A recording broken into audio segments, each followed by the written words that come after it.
Mesdames et messieurs les députés, mesdames les oratrices, je vous ai écouté attentivement l'une et l'autre et ce qui me frappe le plus, c'est la convocation du peuple comme une convocation d'un peuple imaginaire, comme s'il n'était pas exprimé lors des dernières élections législatives.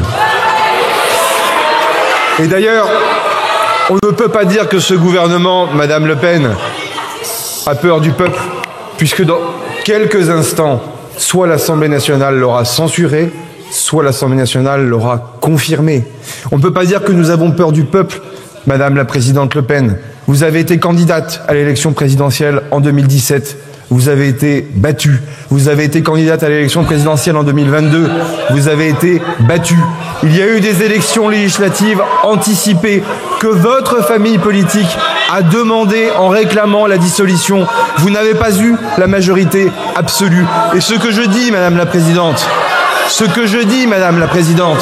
avec respect, c'est que personne précisément n'a eu de majorité absolue et qu'aujourd'hui se présente devant vous un gouvernement soutenu, et nous le verrons dans quelques instants ou non, par un socle suffisamment grand de députés pour pouvoir se maintenir ou non. Allez, s'il vous plaît, s'il vous plaît. Et puisque vous défendez la constitution du général de Gaulle, vous savez que les membres du gouvernement tiennent aussi leur légitimité du président de la République par sa nomination. Et ça, c'est la constitution de notre pays. Mesdames et messieurs les députés, je ne ferai pas de longs discours. Je pense que tout a été dit lors de la déclaration de politique générale. Ce que je retiens aussi, c'est que notre esprit de compromis, la volonté de faire en sorte que les débats soient ouverts et lieu sont au fond le meilleur détecteur de la bonne foi ou de la mauvaise foi.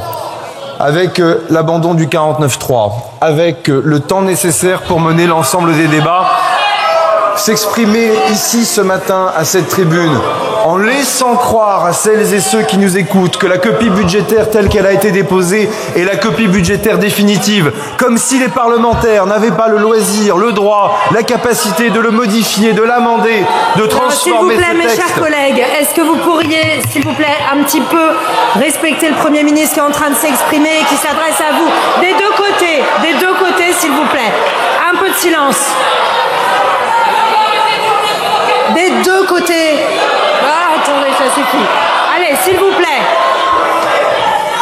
Monsieur le Premier ministre, poursuivez. Merci. Merci, Madame la Présidente. On ne peut pas faire comme si, dans le moment de notre procédure budgétaire, il n'y avait pas un texte sur la table qui n'a pas encore démarré sa discussion.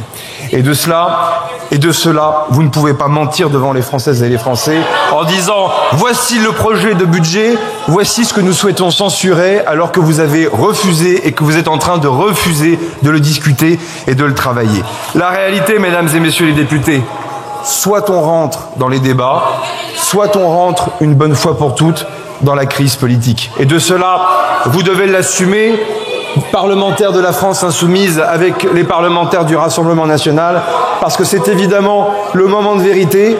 Est-ce que l'on souhaite l'ordre républicain avec des débats qui ont lieu à l'Assemblée nationale, ou est-ce qu'on souhaite le désordre? Est-ce que l'on souhaite le ralentissement du pays? Censurer sur un texte avec lequel on n'est pas d'accord, on peut le comprendre. Censurer sur la base de l'absence d'un texte, c'est tout simplement manquer de bon sens. En tout cas, mesdames et messieurs les parlementaires, ces motions de censure ce matin sont assez inédites dans l'histoire de la Ve République, parce que ça serait au fond un peu la première fois que l'Assemblée nationale déciderait de se censurer elle-même et de refuser d'entrer dans les débats parlementaires.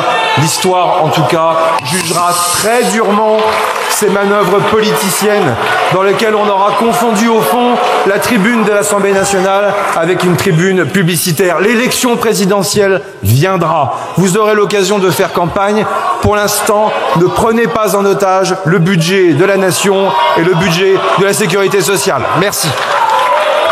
Merci beaucoup, Monsieur le Premier ministre.